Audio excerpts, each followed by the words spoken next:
မိဘပြည်သူများကိုမိတ်ဆက်ပေးနေတာတော့ကြာခင်ကျင်းပမယ်ဟာထိုင်းနိုင်ငံမှာကျင်းပတော့မယ်ဒီဇင်ဘာလကျရင်ကျင်းပမယ်ကျွန်တော်တို့33ကြိမ်မြောက်စီးကိန်းပြိုင်ပွဲမှာမနိုင်ငံကနေပြီးတော့တွားရောက်ရှင်ပြိုင်မဲ့ငွေအားကစားမှာနီးပြချုပ်တာဝန်ယူထားတဲ့ပုဂ္ဂိုလ်နဲ့မိတ်ဆက်ပေးကြပါတယ်ဟုတ်ကဲ့မင်္ဂလာပါခင်ဗျာကျွန်တော်ကတော့ကျွန်တော်နာမည်တော့ကောသောက်အိချူလို့ခေါ်ပါတယ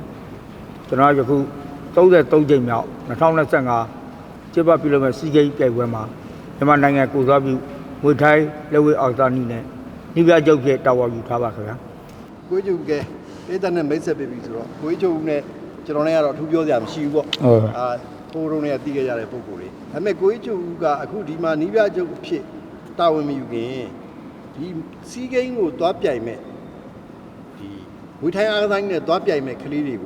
ဟိုးရခင်ကလည်းလေ့ကျင့်ပေးဘူးတယ်လို့ကြည့်တယ်ပေါ့နော်တာဝန်ယူပြီးတော့သာထိုင်းနိုင်ငံထိလိုက်မသွားတာရှိတယ်ဒီမှာလေ့ကျင့်ပေးဘူးတယ်ဆိုတော့အတွေ့အကြုံရှိတယ်အဲ့ဒါလေးကိုရင်ပြောပါဦးဟုတ်ကဲ့ကျွန်တော်စီးကိန်းပွဲတွေဆိုတော့ရှာနီးပြတွေနဲ့တွဲပြီးတော့တွဲပဲနီးပြဖြစ်ကျွန်တော်မလိုက်သွားပြီမှာဒီမှာအများအားလို့ပါဝယ်ပေးတာပါပြီးတော့ဟုတ်ကဲ့ပြည်နယ်နဲ့တိုက်ဟိုဆွေကပတ်ပွဲတို့ပြည်နယ်တိုက်တို့တိုင်းနဲ့ပြည်နယ်တို့ကျွန်တော်များများလည်းနီးပြပြနဲ့ပါဝယ်ပေးဖို့အဲ့ဒီစီးကိန်းသွားပြိုင်မဲ့ကလေးတွေကိုဟိုလက်ထောက်နီးပြပေါ့နော်ဒါပြည်တွင်းပေါ့နော်ဖြစ်နေလေ့ကျင့်ပေးခဲ့ဘူးတဲ့အတွေ့အကြုံလေးတွေပေါ့ဘယ်သူတွေပါခဲ့တယ်ဘယ်သူတွေသွားတော့ကလေ့ကျင့်ပေးတယ်ဟောဆရာနဲ့တွေ့ပြီးဘယ်ဆရာတွေလေ့ကျင့်ခဲ့တယ်ဆိုတာလေးလည်းသမိုင်းလေးပြောပြပေးပါဦးဟုတ်ကဲ့ကျွန်တော်တွေးမလျှောက်တို့ထော်တော်မင်းတို့တူတူတို့စောငမန်းတို့သူတို့တွေစီးကိန်းသွားမဲ့အချိန်မှာကျွန်တော်ဆရာတိန်ဦးတို့ဟုတ်ကဲ့ဆရာကိုဆရာဒီထွေးတို့အဲ့ဒါတွဲပြီးတော့ဟုတ်ကဲ့တွဲပြပေးဘူးဟာသူတို့နဲ့တွဲပြီးတော့ကလေးတွေသင်ပေးပြီးတော့ဟုတ်ကဲ့ခင်ဗျာအဲ့တော့အဲ့မှာကျွန်တော်တိတိလောက်ဆိုရင်ကိုဆရာအေးချိုဦးကကျွန်တော်တို့ပထမဆုံးကျင်းပတဲ့မြန်မာရိုးကလက်ဝဲရဲ့ရွှေဘတ်ချန်ပီယံပြိုင်ပွဲကြီး1996ဟုတ်ကဲ့ခင်ဗျာအဲ့မှာပါဝင်ခဲ့ဘူးတယ်လို့သိတယ်ပေါ့နော်ဟုတ်ကဲ့ဟုတ်ကဲ့ကိုကျော်ခေါင်းနဲ့ပါခင်ဗျာအဲ့တော့ကိုကျော်ခေါင်းနဲ့ထိုးခဲ့တယ်ပေါ့ကျွန်တော်နားတဲ့အချိန်မှာပွဲရတဲ့ပထမဦးဆုံးလောက်တဲ့အချိန်ဆိုတော့ပူညီပေးကထိုးပေးပါဆိုကျွန်တော်ဝယ်ထုတ်ပေးလိုက်ပါအဲ့မတိုင်ခင်ကကိုချူဘယ်မှာအရင်ဒီရိုးကလက်ဝဲထိုးခဲ့ဘူးလားကျွန်တော်ရိုးကလက်ဝဲတော့ဘုံမှာမျိုးစလာထိုးတာတဝယ်မြို့မှာလာထိုးခဲ့ပါတဝယ်မြို့ကလာထိုးရခံတော်ပြည့်ဖျောက်ပွဲမှာကျွန်တော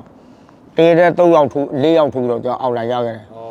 ဒါထိုးပြီးတော့နောက်တစ်လကြာမှာပဲကျွန်တော်ကောက်တော့မပြန်ပဲဒိုဝယ်မှာပဲ12မိုင်စီတယ်မောက်ပကံကန်းကြီးအတော့ပြန်ကစားပြီးတော့ဆက်ကြည့်ပြီးတဲ့ပြင်တနင်္လာနေ့45မိနစ်60ကန်ကြီးကုန်ထိုးခဲ့ရတာဒီလိုရိုးရနဲ့ပတ်သက်နေလို့ဟိုအသွဲတွေဇွဲတွေနဲ့ထိုးခဲ့ဘူးလားဗောနော်ငွေထိုင်းကြတော့လဲကျွန်တော်ငယ်လေးကလေးကအမားတွေနဲ့ကောသောင်းနဲ့ကျွန်တော်တို့အိတ်စိတ်အိမ်တော်ဖြစ်နေတော့9နှစ်10နှစ်သားပြလာကြတဲ့ဟိုမှာပီမိုင်လို့နေကြီးရက်ကြီးလေးဆိုခလေးပွဲဆိုအမြဲတော့ထိုးပါဆိုဒါဆိုရင်ဒီမွေနဲ့ပတ်သက်တဲ့မွေထိုင်းနဲ့ပတ်သက်တဲ့အတွေ့အကြုံကတော့ငယ်ငယ်တော့အရင်ဆုံးတော့ရှိခဲ့တယ်လို့ပြောလို့ရတာဟုတ်ကဲ့ခင်ဗျာအင်္ဂလိပ်ပေါက်စင်လဲဟိုဟာ40နီးပြဆက်တီထိုးခဲ့ပြီပေါ့93ဟုတ်ကဲ့အင်္ဂလိပ်ပေါက်စင်မှာဆိုဒီဆရာတွေကဘယ်သူတွေလဲဆရာကြီးတင်ပါပြီဆရာကြီးအောင်မြင့်ဟုတ်ပြီကိုအောင်မြင့်လို့ကိုဟုတ်ကဲ့ဆရာကြီးဆက်တီလိုက်လို့ဟုတ်ကဲ့ဆရာကြီးအခုဆိုရင်နီးပြလို့ဆရာကြီးဆက်လာလို့ပါလို့အဲကျွန်တော်တူတူကစားလာပို့ကိုစံလာဟုတ်ကဲ့သူတို့နဲ့တူကစားခဲ့ပြီအခုပေါက်စင်မှာဖူးဥက္ကဋ္ဌလုံးနဲ့ဖူးသီးချုပ်ကိုအောင်နိုင်အဲ့ဒါလည်းတန်ငယ်ချင်းဆိုတာခင်ဗျတူဒူဥက္ကဋ္ဌလည်းတန်ငယ်ချင်းပါခင်ဗျဖူးသီးချုပ်တည်တယ်ဟုတ်ကဲ့တန်ငယ်ချင်းပေါက်စင်မှာကျွန်တော်ပြန်ကြားရေးတော်ဟုတ်ကဲ့ခင်ဗျသူတို့နော်အဲ့တော့ဟောစင်လဲတွေ့ကြုံရှိတယ်ကျွန်တော်ရိုးရလက်ဝဲမှာလည်းအောင်လံပွဲထိုးတဲ့အောင်လံရခဲ့တဲ့ထိုးခဲ့ဘူးလေနော်ငွေထိုင်းကတော့ဒါကလေးပွဲတွေကငယ်လေးကလေးကိုတောင်းမှနေခဲ့တယ်ဆိုတော့ဒါကြောင့်လို့ကိုတောင်းအေးချုပ်ဟုတ်ပါဘုံမှာဟိုမှာကျတော့စနေတနင်္ဂနွေတိုင်းပွဲရှိတယ်ပွဲရှိတော့ကျွန်တော်တလားမှာ3-4ပွဲလောက်ထိုးတယ်အဲ့ဆိုတော့မွေထိုင်းပွဲရမနေတော့အဲ့တော့ကိုနင်းကမွေထိုင်းနဲ့ပတ်သက်တဲ့ဆိုတော့ထိုးလိုက်ပြုတ်တဲ့စီကန်းတွေလည်း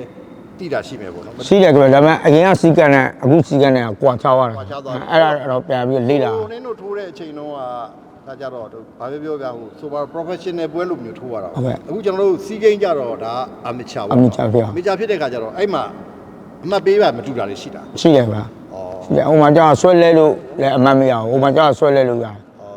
်ပြီးရအခုကအကပါတယ်ရင်ကမပါတော့ဘူးပထမတော့ထိုးနေတဲ့အချိန်မှာရင်ကားလေးပါတယ်ကျတော့အခုကရင်ကမပါတော့ပြလာပဲကောက်ဆိုတော့ဒီမှာကျတော့ကျွန်တော်တို့ကအသွင်ကူးပြောက်ရတာပေါ့အခုကျွန်တော်တွားကစားမဲ့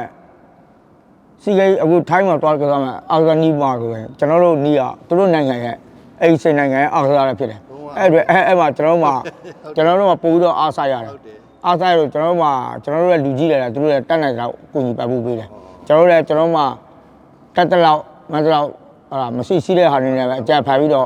့ကလေးတွေပထမဦးဆုံးကျွန်တော်တို့ကတချို့ကြတော့အတွေ့အကြုံရှိတဲ့ကလေးတွေရှိတယ်တချို့အတွေ့အကြုံရှိတဲ့ကလေးကြောင့်ကျွန်တော်အသွင်ကူးပြောင်းကာလာနဲ့စရတယ်လူတိုက်တော့မမှန်တာချီကန်တော့မမှန်တာတရောင်ရိုက်တော့မမှန်တာအရွှေပြောင်းမမှန်တာအမပေးစနစ်ကိုဘယ်လိုယူမလဲအဲ့ဒါအသွင်ကူးပြောင်းကာလာပြီးတော့တခါပြင်ဆင်ကာလမှာကျွန်တော်တို့ဗာဗျာပြင်ဆင်ရမယ်ဒူးလည်းတိုက်လာမယ်တရောင်လည်းရိုက်တက်လာမယ်ကန်လည်းတက်လာမယ်အရွှေပြောင်းလည်းလုပ်တတ်မယ်ချုပ်ရင်ထိတက်ရမယ်အဲ့ဒါပြီးရင်ကျွန်တော်ကအသွင်ကူးပြောင်းတော့ပြင်ဆင်ကာလ weight နဲ့ဖြစ်တဲ့အတွက်ဒီမှာလို့ဗမာပြည်မှာလို့တွေးထိုးမရဘူး weight နဲ့ထိုးရတဲ့အတွက်ကျွန်တော်မှအဲ့မှာတစ်ခါလို့လာပဲသူတို့ weight အတွက်တစ်ခါအစားအသောက်အနေတိုင်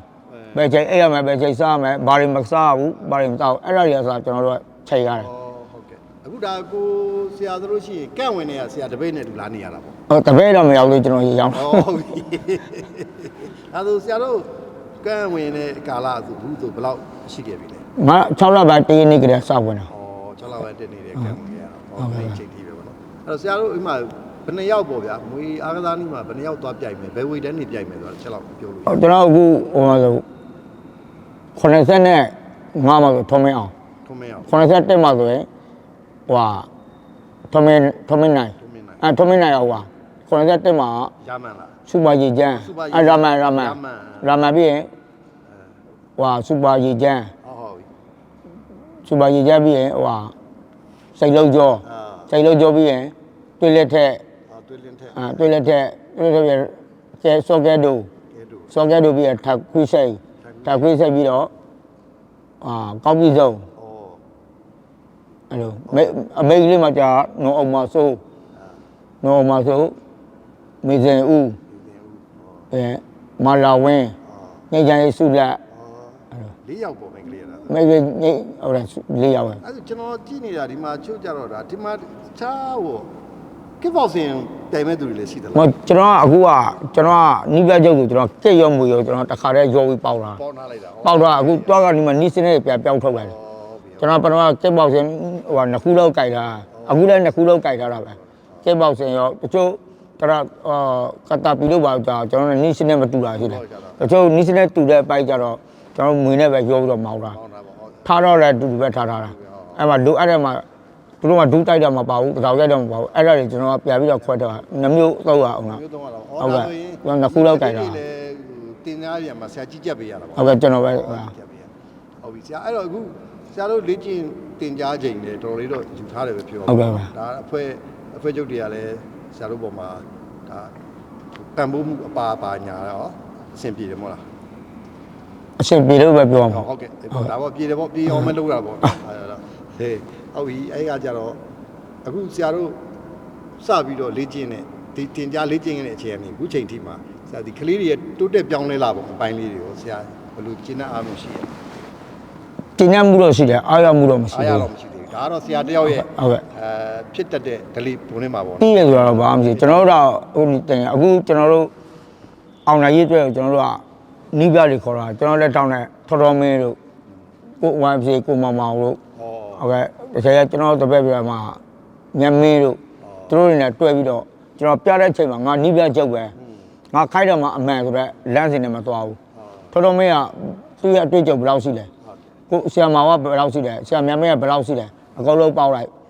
ကျွန်တော်10ခုလောက်တက်သူတို့က3ခုလောက်တက်အဲ့လိုပေါက်ပြီးတော့ငါတို့အောင်နိုင်ရေးအတွက်အဲ့လိုလုပ်မယ်ကျွန်တော်အဲ့ဒီစိတ်ဓာတ်မျိုးနဲ့ကလေးတွေလည်းဆရာတို့တင်တဲ့ဟာမှန်တမျှအမှန်မဟုတ်မင်းတို့လည်းတတ်တဲ့ဟာနဲ့ပေါက်မင်းတို့အခုစနစ်နဲ့ကြည့်ကိုနဲ့ပတ်သက်တဲ့ဟာကြီးကြည့်အဲ့လိုပဲကြည့်မှာမင်းတို့အုံနောက်နဲ့ပေါက်ဒါမှပိုတိုးတက်လာမှာဆရာတွေက10ခုလောက်တက်တယ်မင်းတို့က10ခုလောက်တက်ရဲ့နောက်ငါတို့ကတိုးတက်လာမှာမဟုတ်ဘူးဆုံးရောက်ပါမှာအဲ့ကြောင့်ငါနီးပြကြောင့်ငါခိုက်တော့အမှန်ငါပြောတော့အမှန်အဲ့ဒီခိုက်ခြင်းနဲ့သွားတာမဟုတ်ကျွန်တော်အောင်နိုင်ယူမှာအဲ့ဒီစိတ်ဓာတ်တော့မွေးတာအဓိကတော့ကျွန်တော်တို့နိုင်ရဖို့အောင်နိုင်ရောက်ဟုတ်ကဲ့သူ့စိတ်ချိန်ဒါပဲပြောဂုံနိုင်လောက်တဲ့အတိုင်းအတာတစ်ခုဖြစ်ဖို့ပေါ့နော်ဒါတော့အများကြီးကြိုးစားရတာပေါ့နော်ဟုတ်ကဲ့ကောင်းပါလေဟိုကိုအေးချိုတို့ဆရာအေးချိုတို့ရဲ့ဒီလေ့ကျင့်နေတာကိုကျွန်တော်တို့သုံးစားဘေးကနေတစ်စီးတောင်းကြည့်တဲ့အခါကျတော့ဟိုတော်လေးပေါ့နော်ဟို နှစ်သက်ကျင့်မှုတွေရှိပါတယ်ခုကဆက်ပြီးတော့ပွဲမတိုင်ခင်မှာဘယ်လောက်အထိအချိန်ရသေးလဲထပ်ပြီးတော့ဝိတ်နဲ့ပတ်သက်လို့ပါညာဖြစ်နိုင်ပြီ ဝိတ်နဲ့ပတ်သက်လို့ဆိုရင်အခုကတချို့မရတဲ့ကလေးတွေမရသေးဘူး မရသေးဘူးပေါ့ မရသေးတော့ဝိတ်ရတယ်မချဘူးတဲ့လူဆိုတော့အန်တာလောက်ပို့တော့မှချလို့မလွယ်ဘူးအခုကဘာချက်ပြရထော်တော်မင်းထော်လည်းမို့နောက်ဆုံးရတဲ့ခပတ်မှာလည်းအဲ့လိုပဲကျွန်တော်ကနေမကောက်တဲ့ထဲရနေပြီးတော့သူတို့ကနိုင်ငံခြားသားတွေမရဘူးထိုင်ဆောင်နေတာထိုင်ဆောင်လုံးပြင်ပြီးအဲ့ချိန်မှာကျွန်တော်နေမကောက်တဲ့ထမ်းပြီးပြေးရတာထမ်းပြီးပြေးအဲ့ဒါထက်တော့ဘာချုံနေဘူးထဲမှာပြေးအဲ့လောက်ကဝိတ်တက်တယ်အဲ့မှာနိုင်သွာ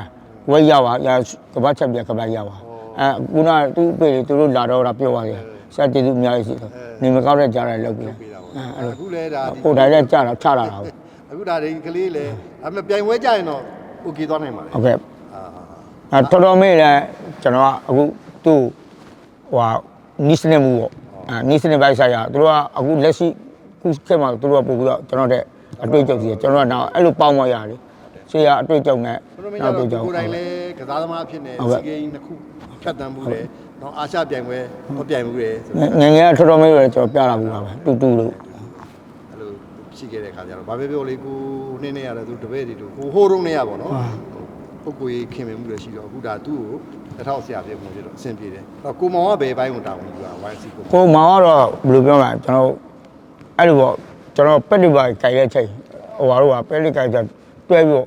ပဲသူကြတော့ဒီမှာကျွန်တော်ကဒီမှာသူတို့တွေဒီမှာပက်ကြိုက်တာတယောက်ချင်းကြိုက်ရဲဆိုတာတယောက်ချင်းနဲ့ပဲရှင်တာကြံတဲ့အားတွေကကျွန်တော်ကြည့်နေတာပက်မကြိုက်ရတာသူအမြင်မှာတော့အမြင်မှာကြတော့ဟောတော့တူပြီးရတူအဲ့ဒါတွေအကုန်လိုက်ရောင်းနေတာမင်းကအပေါ်ကနေခံဝဲမှုပိုင်းပေါ့မင်းဘယ်ကောင်ကကျိုးခုံနေဘယ်ကောင်ကပက်ကြိုက်ဘယ်ကောင်ကဒါတွေပေါ့လှည့်ပြီးတော့ဘယ်ကောင်ကတော့ဘာလို့သေးတယ်ဘာပို့လောက်ရမယ်ပေါ့ကောင်းပါလေကောင်းပါအဲ့ဒါခိုးတာတွေဗါတဲ့ကိုတိုင်းလည်းလောက်လာတော့သိတယ်လေတိတော့ပို့လိုက်ကြည့်ရကိုတိုင်းကလောက်ခဲ့ဘူးတော့ဘိုက်အောက်တယ်လို့ခြေထောက်နာတာလို့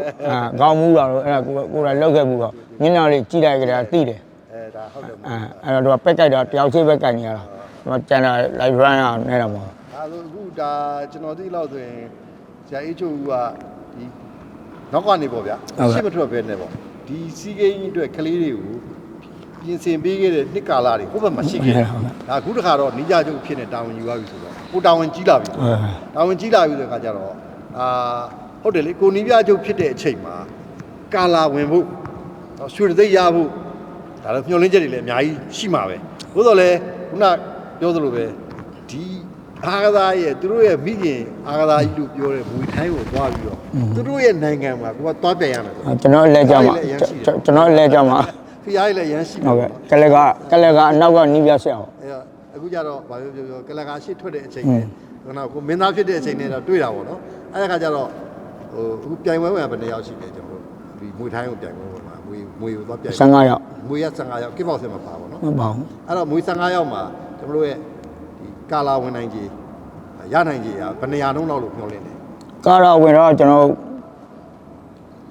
သုံးပုံနဲ့ပုံတော့လို့ရှိတယ်ပုံတော့ဒါတော့ဝင်ရမယ်ဆိုတဲ့သုံးပုံနဲ့ပုံတော့ဝင်ရမယ်ဆိုတဲ့ဟုတ်ကဲ့ဒါကိုတော့အားလုံးကိုကတော့အားလုံးလည်းဖြစ်စေချင်တာပေါ့နော်ဆိုတော့ဘာပြော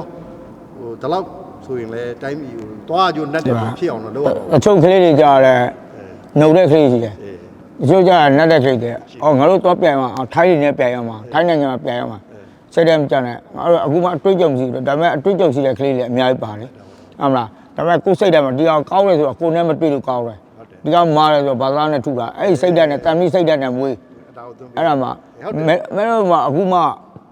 တလားလောက်မတော့ဘူးနော်ဆရာတို့တော့တရေတဲ့၄ယောက်ထိုးလာတာဆက်နှစ်ချီပြီးတဲ့ပြီတနင်္လာနေ့45မိနစ်60ကျန်မိုက်တာဆိုင်တော့ဆက်နှစ်ချီပဲထိုးအဲ့လောက်ထိထိုးခဲ့တာအဲ့ဒါနာမည်လို့မောင်းနေတာလို့အဲ့ဒါငါစာအုပ်ကြည့်ပြီးတင်တဲ့ဆရာမဟုတ်ဘူးလို့အဲ့ဒါမဲလူဘဒူဘာနာဘလူဘနေရာဘာလို့လဲအဲ့လိုအဲ့လို့ဟောပေါက်တဲ့ကျွန်တော်ပြောမှမဟုတ်ဘူးသူတို့တဲ့အစီအစဉ်ကြတဲ့လူတွေထိုးတာသူတို့တွေတင်တာအစလိုက်လေးလာကျွန်တော်အဲ့လိုပြောတာဟုတ်ပါဒါအခုဒါအမှတ်ဆိုတော့အမှတ်ကအဓိကကြတယ်ဟုတ်တယ်ခင်ဗျားတို့အမှတ်ကအဓိကကြတော့အမှတ်ဘယ်လိုယူရမယ်ဆိုတာကိုတည်တံ့တင်ရတာရှိဟုတ်ကဲ့ရှိတာလားရှိတယ်ကျွန်တော်ပထမတော့လူကြီးက program ဆွဲရအောင်နော်ဒီနေ့ဘာလုံးမယ်ဆွဲလို့ရ2လ3လ4လတော့ program တိုက်သွားလို့ရနောက်လာလေကြတော့အခုနီးကတဲ့ပြည့်စက်ကပြိုင်ပွဲကာလပြန်မှာကြာ program တိုက်သွားလို့မရတော့ဝိတ်မရတဲ့လူရှိတယ်ဝိတ်ပုံနေတဲ့လူရှိတယ်မမှန်တဲ့လူရှိတယ်ခြေထောက်တန်တဲ့ power ပြင်းလူရှိတယ် ဒူးတိုက်တာပြင်တော့ရတာလက်သီးပေါက်ပါစေအဲ့ဒါကြီးတစ်ခါကျွန်တော်တို့ပြန်ခွဲရပြန်အဲ့ဒါကျပရိုကင်တိုက်သွားလို့မရတော့ဘသူကတော့ဘယ်နည်းနဲ့အမှတ်ယူဖို့ဆိုတာ ဟုတ်ကဲ့ ဟုတ်ပြီသူ့ရဲ့အားသာချက်ပေါ့မင်းကဒူးနဲ့အမှတ်ယူနိုင်တယ်ဒူးနဲ့အမှတ်ယူနိုင်အောင်ကိုလုပ်ရမယ်ရောင်နဲ့မှတ်တယ်ရောင်နဲ့မှတ်နေအောင်လုပ်ရမယ်မျိုးလေးဥပမာကလပ်မှာအဲ့လိုကကျွန်တော်တို့တွင်းမရှောက်တူတူမောင်းတဲ့ခါလဲအဲ့လိုပဲ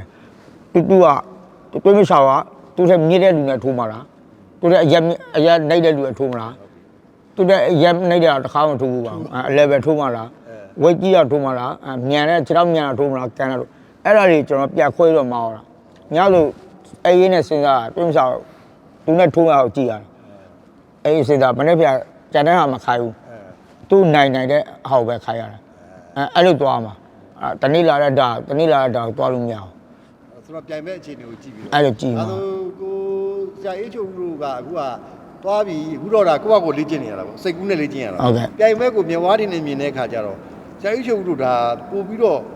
ဘယ်လိုဖြစ်လာမလဲနော်ပထမအချီမှာပြိုင်ရင်ဒုတိယအချီမှာဘယ်လိုပြောင်းဝင်ပါညာအဲ့ဒါတွေအထီးရပါအေးဒါအဲ့ဒါလည်းလိုတယ်တစ်ဖက်လူရဲ့အားနဲ့ကျလို့ပဲကိုလူကိုလာထိတဲ့အချိန်မှာလည်းထိကျလည်းကြည်တတ်ဖို့လိုတယ်ရေကြိုင်ုံနဲ့စကင်လိုက်လို့မရဘူးသူကစကင်လိုက်စကင်ထင်လို့ရေကြိုင်နဲ့စကင်လိုက်လို့စကင်မလိုက်တတ်လဲဥမာတပည့်ကြီးဆိုတော့အခါတော့တေးရအသက်ဆူရနဲ့တေးတတ်တယ်အဲ့ဒါသူနာရာတူညာမလို့အပ်ပနဲ့နေတဲ့အခါလွယ်သွားတာရှိတယ်ဟုတ်ကဲ့စကင်လိုက်တယ်ဆိုစင်ပေါ်တဲ့တချို့ဒီအတွက်လည်းဒါပြင်ဆင်ထားအဲ့ဒါတွေအစားဟိုလေကိုဆရာအေးချူရဲ့နီးပြအဖွဲ့ကိုပြောထားပြီးသားမဟုတ်လားဟုတ်ကဲ့ဒါတွေလေဒါတွေကနီးပြတွေပါမှပြန်ပြီးတော့ကိုကပြောရမှာလေဖြစ်တာတော့ဗောနော်ပြီးရင်ကျွန်တော်ကဒီမှာလို့အော်ဂျင်ထားအော်လို့မရဘူးဟုတ်တယ်လေကျွန်တော်တို့သူများအော်အော်တဲ့ဟာနားထောင်တူတာဟိုဘက်ကသူ့လူအော်တဲ့ဟာသူတို့ဆရာအော်တဲ့ဟာနားထောင်တယ်သူဆရာကအဲ့လို running အဲ့လိုအော်တယ်သူကသူဆရာအော်ကိုဒီမှာအဆက်တက်လောက်တာပြီလားတပွဲထိုးတချီထိုးရဲ့တမျိုးပြောက်ထိုးတာအဲ့ဒါကစေမမှာအသေးချင်းတူလာပြီးဇွဲချင်းတူလာပညာချင်းတူလာကိုယ်ပိုင်အုံနောက်အတုံးပြီးမှရတော့အခုချိန်မှာကလတ်တွေအတီးတီးအခုနိုင်ပူဆိုးပါနိုင်ငံတီးတီးအကောက်တော့ထွက်လာကကြာရင်ပိုးတော့ဆိုးပါတယ်အဲ့ခါကြာရင်ကျွန်တော်အောက်လည်းအော်လို့မရအောင်အောက်ချက်မှာကိုလူနာဝခါတစ်ဖက်လူမနာခင်အောင်ဆောက်ခိုင်းရတာရှိသေးတယ်အဲ့ပုံစံမျိုးစိုက်ကိုလည်းအများကြီးတော့အောင်အေးဒါနဲ့ဆရာအေးချူကြီးခင်ဗျားကိုကျွန်တော်ကြည့်နေတော့ဒီလက်ဝဲဝဲလာကြည့်တဲ့အခါရောအခါနီးပြလုပ်တဲ့အခါမှာဗာပေါ့နော်ဒီလျှောက်တဲ့အခါမှာဒီကလေးပါနေတယ်ပေါ့နော်ဒီကလေးကဘလို့တန်ရောစင်နေဖြစ်ကြတယ်အချက်ပြောပါဦးဘလို့တန်ရောစင်ဆိုတော့ကျွန်တော်ကလူတွေဟိုတရိတ်ဆက်လူတွေမှမဟုတ်တရိတ်ဆက်အကုန်လုံးပြကျွန်တော်အခုတင်နေတဲ့ချိန်မှာလည်းလူမျိုးဘာသာမခွဲကြဘဲနဲ့တင်တယ်ဟုတ်ကဲ့ကိုတဲ့မြင့်တဲ့လူတွေကကိုယ်ကြည့်လို့ကိုကလည်းနှိမ့်တဲ့လူကြည့်တယ်တရိတ်ဆက်နေတယ်သူတို့ကလူတွေကကျွေးမှစားရတယ်စားတော့ကိုတဲ့သူကတန်ရောစင်ဟိုဘယ်လိုပြောရလဲကျွန်တော်ဝတ်တွေးပေါ့လာကြုံကြတဲ့ခါမှာသူ့တေးကြပြီးတော့မွေးတာအခုလည်းကျွန်တော်လည်းသူကက်ဝင်နေတာပဲ6လပိုင်းတေးနေကြတယ်သူလည်းကက်ဝင်နေတာသူလည်းတေးကိုကြီးဘယ်လိုရောက်လာလဲဗျာသူကမဟုတ်အိမ်မှာကလေးကငယ်လေးကလေးကမွေးတာဩငယ်လေးကမွေးတော့အခုဒီကိုကက်အောင်လည်းရောက်လာသူထားခဲ့လို့မရဘူးဆိုတာအခုတော့ဟိုကနေဒီလောက်အော်ရေးခေါ်တာအေးဟုတ်တာအခုသူ့ကိုထားခဲ့လို့မရဘူးလက်ဝဲပဲလဲလိုက်တာလက်ဝဲလဲလိုက်တယ်ဟုတ်တယ်သူတွေ့တယ်လက်ဝဲလဲလိုက်တယ်ဟလာဟိုလေ့ကျင့်ရေးလုပ်တဲ့ခါကျတယ်သူကခဏသာထားလို့ရတယ်ပြီးရင်တော့ပြန်နေတာပဲအပေါ်မှာအခုထားရဲ့အော်နေရောအားကြောင့်မလို့ခေါ်လာပြရတာပေါ့ဟုတ်ကဲ့ဒါမှတခုတော့ရှိတာကထိုင်းပြီးတော့သွားလို့မရဘူးမရဘူးအေးပေါ့ဒါပဲအေးပေါ့ဒီကောင်ကလေးရတယ်ဒါ lucky ပေါ့နော်ဟုတ်ကဲ့သူ့နာမည်ကိုပေးတာတန်ကြောက်လို့ပေးတာကျွန်တော်သားနာမည်ပေးတာကျွန်တော်တပည့်တွေတန်ကြောက်လို့ဖြစ်တယ်တန်ကြောက်ဖြစ်ဟုတ်ပါပြီကိုကြီးချိုကြီးအခုလိုဒါပြည့်စုံရှင်းပြပေးတဲ့အတွက်လည်းပေးတတ်တဲ့အနေနဲ့လည်းပေါ့နော်ညှို့လင်းချက်ထားတာပေါ့ဘာပဲပြောဗျာပြိုင်ပွဲတစ်ခုသွားပြိုင်ခုနောက်ကပေးတဲ့ကတော့ဟိုစိတ်ထဲမှာကိုလူတွေကို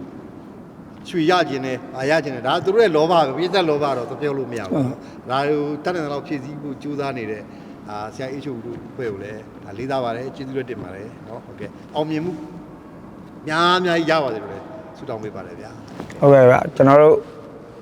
2025ထိုင်းမှာသွားပြိုင်မယ်33ချိန်မြောက်ငွေထိုင်းနီးစနစ်နဲ့သွားပြိုင်မယ်ကျွန်တော်အားကစားသွားများကိုလည်းအားပေးကြပါလို့ဒီပါကြီးပါဖိတ်မှတ်တကပြောတာခင်ဗျာ